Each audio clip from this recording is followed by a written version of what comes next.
You'll forgive me. You looked so familiar.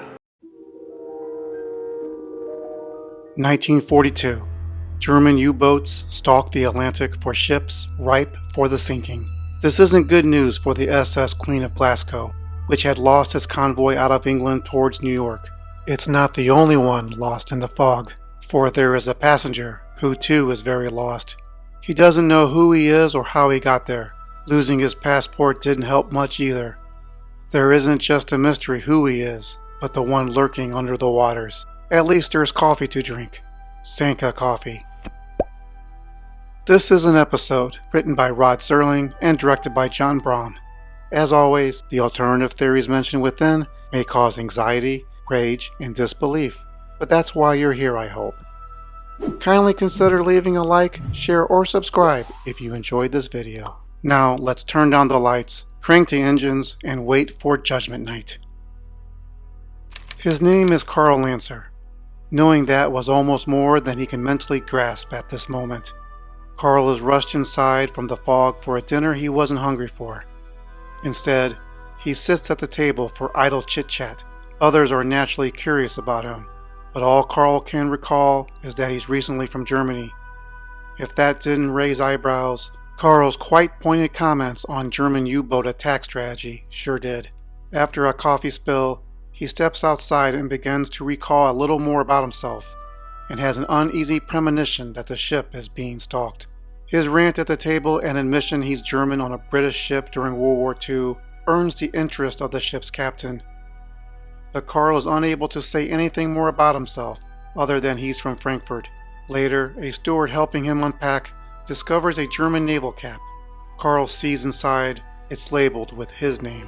Meanwhile, the ship's engines struggle. Carl can hear it from the bar. He senses something bad will happen at 1:15. When the first officer steps in, the engines stall and the ship drifts. Carl turns fortune teller, convinced the ship will drift until 1:15. When the engine resumes, just as Carl said it would, he yells to himself to abandon ship. The bartender vanishes. Carl steps on deck and sees a U-boat has surfaced and panics. He screams at the top of his lungs, imploring others to jump off, but there is no one. Until he spins around and sees all the passengers huddled at the end of the passageway, staring back almost, judging him. Carl's emotional breakdown doesn't subside as he threatens to knock out each man, woman, and child and toss them into the lifeboats. But they vanish in front of his eyes. It's terribly quiet on the SS Queen of Glasgow, and Carl calls out the names of the passenger and crew. All he hears back are his echoes. All he sees is the U-boat searchlight. Carl grabs a pair of binoculars to see the face of the man who will be responsible for a terrible tragedy yet to come.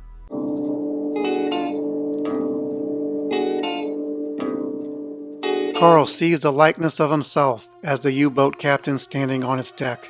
Donned in the same white hat, his body double looks back with no emotion before ordering his crew to fire on the ship and its defenseless passengers. One by one, the passengers and crew fall victim to the attack. Carl disappears under the water, sharing the same fate as the others. Meanwhile, inside the U-boat, Captain Lancer celebrates the kill with Merler, his second in command. Merler is encumbered with guilt and tells his captain his own premonition, that they are doomed to relive the horrors they inflicted, to spend an eternity on the ship and die every night. Captain Lancer mocks his lieutenant, thinking him as a fool and mystic, but Merler is adamant and very convinced. We'd ride the ghost of that ship every night for eternity. His name is Carl Lancer, knowing that was almost more than he can mentally grasp at this moment. Though he may not realize it yet, he returns to the SS Queen of Glasgow for another night of punishment. For modern viewers, Judgment Night is a combination of Groundhog Day and Before I Go to Sleep. Carl relives the same night every night, and his experiences begin soon after he expires. Carl doesn't carry any of his memories from the previous loops, and only recalls specific fragments that are released through the evening. First-time viewers may not notice. Carl's purgatory includes props and trophies from the real world. There is the life preserver, binoculars, and cap, all seen in both the ship and Captain Lancer's quarters. There's even another appearance of coffee. Sanka coffee, of course. You'll see something similar in The Sixth Sense, where Malcolm Crowe, played by Bruce Willis, was always associated with the clothes he had during that night. One question we may have is how many loops did Carl experience without the audience beforehand? There is a clue that it may have been several. That is when Carl shows an act of kindness picking up a doll for the little girl.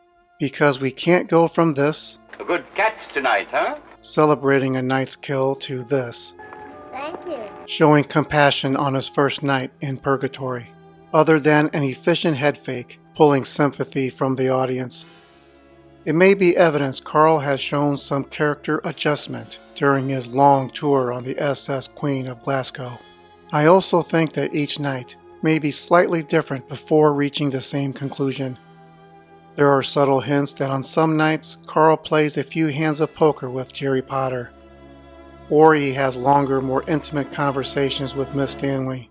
But when 1:15 arrives, the passenger and crew disappear save one last group hug below deck. There is a very atmospheric use of lighting, depicting the practice of blackout when a door is opened. The lights inside go out and re-illuminate when the door closes behind. I think of these as bookmarks, chapters. Carl can interact with the spirits any way he chooses, but when the lights flicker, it resets the stage and all the players must take their positions when the lights return. It's most apparent when Carl leaves the dining area. The lights inside go out and the U-boat searchlights go on. This is the final chapter Carl cannot escape from. When we get to the epilogue, inside Captain Lancer's quarters, are we seeing the continuation of Carl's purgatory? Or is this an unannounced flashback to the earthly prime, explaining to the viewer what had just happened? I have a different, alternative theory. If you happen to get your hands on the Twilight Zone Companion by Mark Zickery, you'll read little about the story that's not already evident in the episode, so I'm sharing my theory here. The epilogue is what we see in Lieutenant Merler's purgatory. Merler's punishment is to see this horrendous theater of human suffering and carry the guilt over and over again. These are not my words, but his. Merler tells us, I've had dreams about it. To have a fate like the people on that ship. To suffer. he dreams about it every night because he's living it every night. The loop is understood.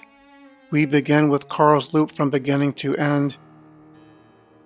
We see a portion of Merler's until both dreams, nightmares to be exact, begin anew.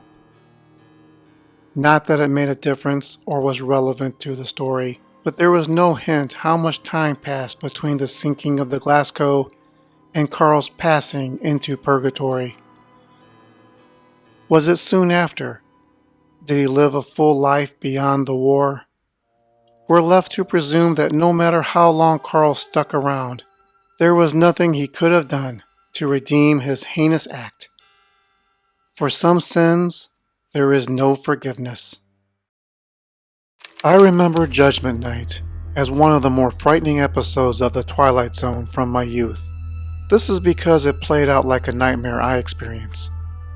All the passengers and crew are there to give a false sense of comfort, but by the end disappear as the nightmare plays out.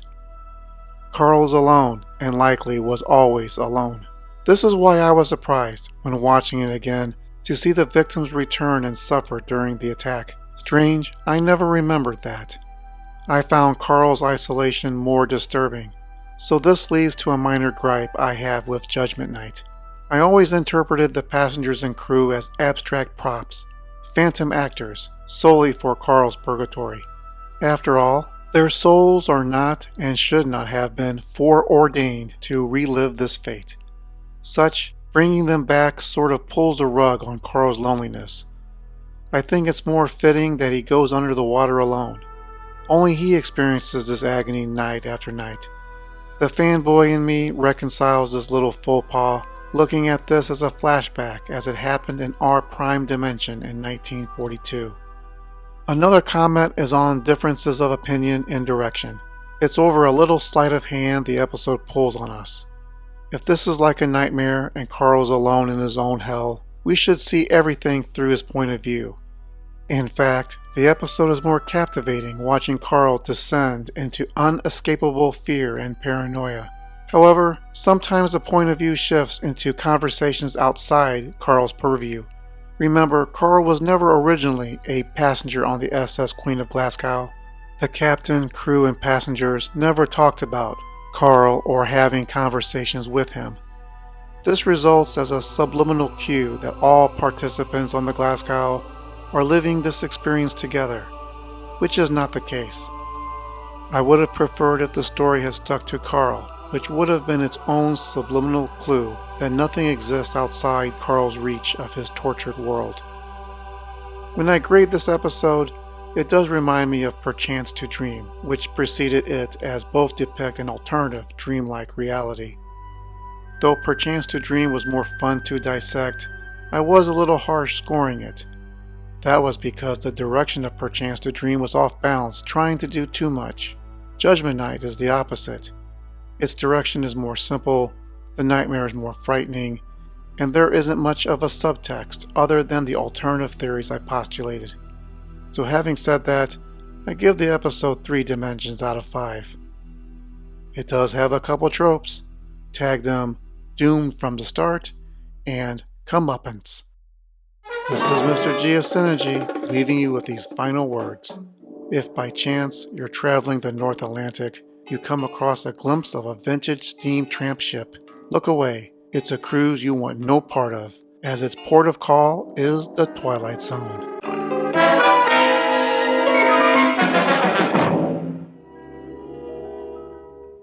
Check out other videos on the channel. Thanks for watching.